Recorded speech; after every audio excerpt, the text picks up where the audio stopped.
welcome to Tech Law Talks, a podcast brought to you by Reed Smith's Emerging Technologies Group. In each episode of this podcast, we will discuss cutting-edge issues on technology, data, and the law. We will provide practical observations on a wide variety of technology and data topics to give you quick and actionable tips to address the issues you are dealing with every day. Welcome to our new series on AI. Over the coming months, we'll explore the key challenges and opportunities within the rapidly evolving AI landscape. Today, we will focus on AI in healthcare. My name is Wendell Bartnick. I'm a partner in Reed Smith's Houston office. I have a degree in computer science and focused on AI during my studies. Now I'm a tech and data lawyer representing clients in healthcare, including providers, payers, life sciences, digital health, and tech clients. My practice is a natural fit given all the innovation in this industry. I'm joined by my partner, Vicki Tankle. Hi, everyone. I'm Vicki Tankle, and I'm a digital health and health privacy lawyer based in Reed Smith's Philadelphia office. I've spent the last decade or so supporting health industry clients, including healthcare providers, pharmaceutical and medical device manufacturers, health plans, and technology companies navigate the synergies between healthcare and technology, and advising on the unique regulatory risks that are created when technology and innovation far outpace our legal and regulatory frameworks.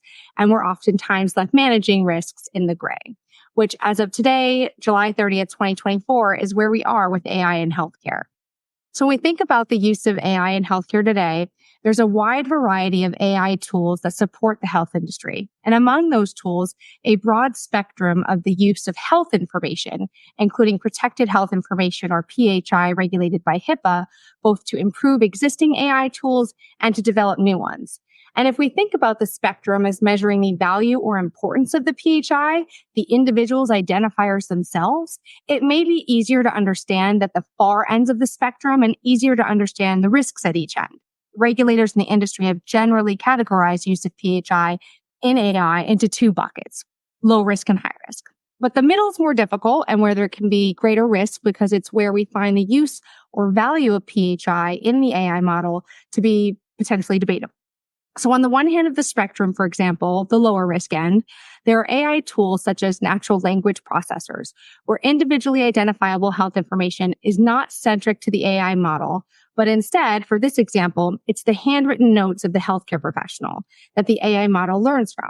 And with more data and more notes, the tool's recognition of the letters themselves, not the words the letters form, such as patient's name, diagnosis, or lab results, the better the tool operates.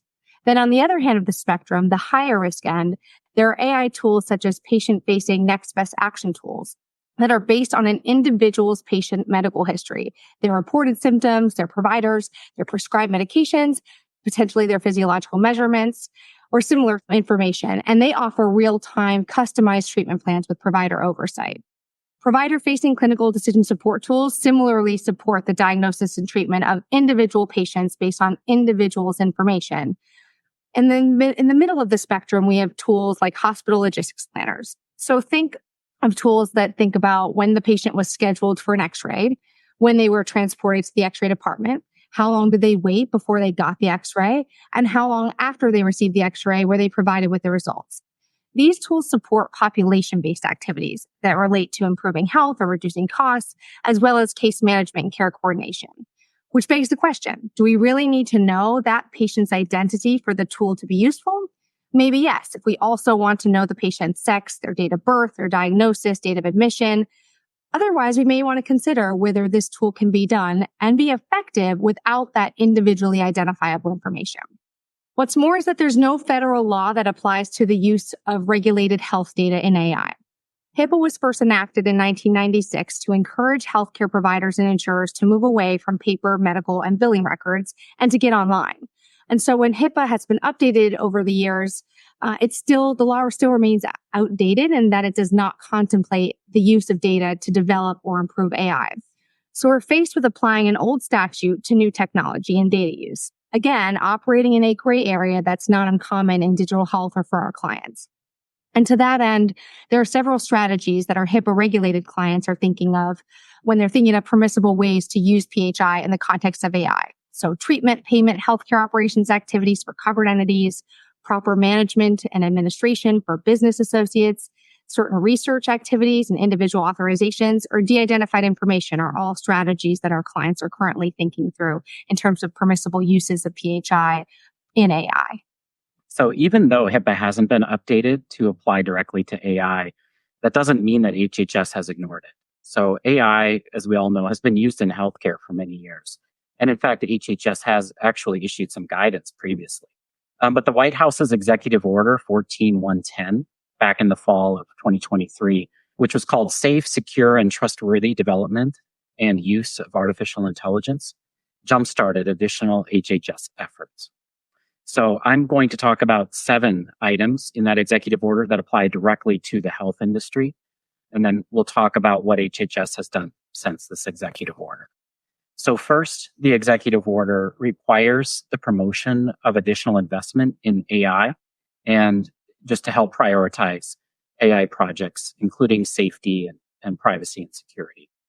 The executive order also requires that HHS create an AI task force that is supposed to meet and create a strategic plan that covers several topics with AI, including AI-enabled technology, long-term safety and real-world performance monitoring, equity principles, safety, privacy, and security, documentation, state and local rules, and then promotion of workplace efficiency and satisfaction. Third, HHS is required to establish an AI safety program that is supposed to identify and track clinical errors produced by AI and store that in a centralized database for use. And then based on what that database contains, they're supposed to propose recommendations for preventing errors and then avoiding harms from AI. Fourth, the executive order requires that all federal agencies, including HHS, focus on increasing compliance with existing federal law on non-discrimination. Along with that includes education and greater enforcement efforts. Fifth, HHS is required to evaluate the current quality of AI services, and that means developing policies and procedures and infrastructure for overseeing AI quality, including with respect to medical devices. Sixth, HHS is required to develop a strategy for regulating the use of AI in the drug development process. Of course, FDA has already been regulating this space for a while. And then seventh, the executive order actually calls on Congress to pass a federal privacy law.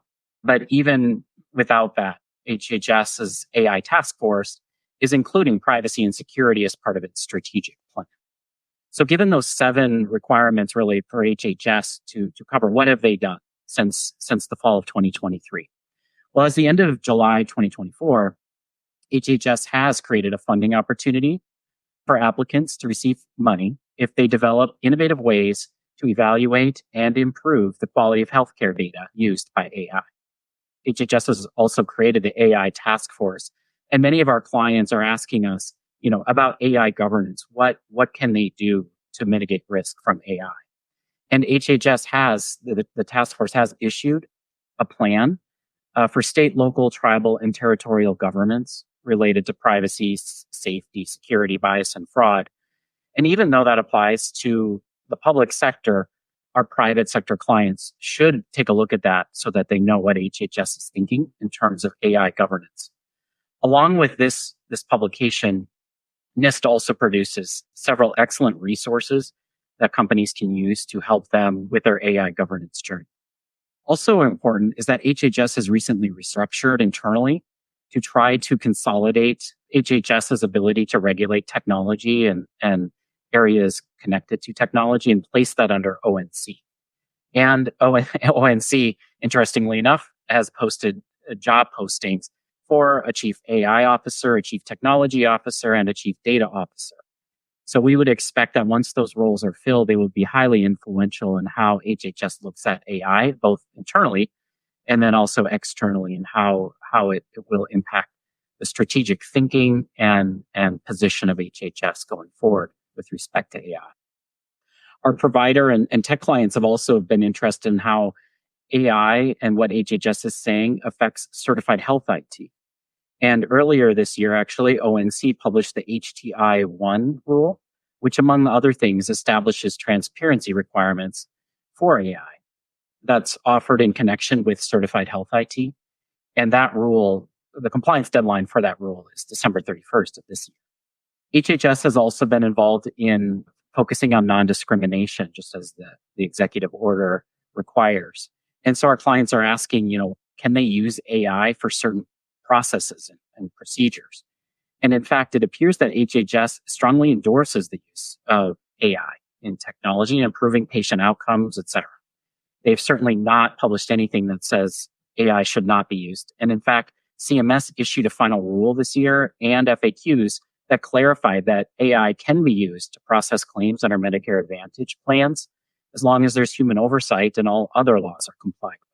So there is no indication at all from HHS that using AI is somehow prevented or, companies should be worried about using it as long as they comply with existing law. So after the White House executive order in the fall of 2023, HHS has a lot of work to do. They've done some, but there's still a lot to do related to AI.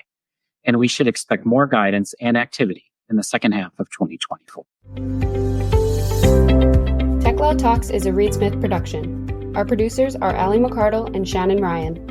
For more information about Reed Smith's emerging technologies practice, please email techlawtalks@reedsmith.com. You can find our podcasts on Spotify, Apple Podcasts, Google Podcasts, reedsmith.com, and our social media accounts. This podcast is provided for educational purposes. It does not constitute legal advice and is not intended to establish an attorney-client relationship, nor is it intended to suggest or establish standards of care applicable to particular lawyers in any given situation. Prior results do not guarantee a similar outcome. Any views, opinions, or comments made by any external guest speaker are not to be attributed to Reed Smith LLP or its individual lawyers. All rights reserved.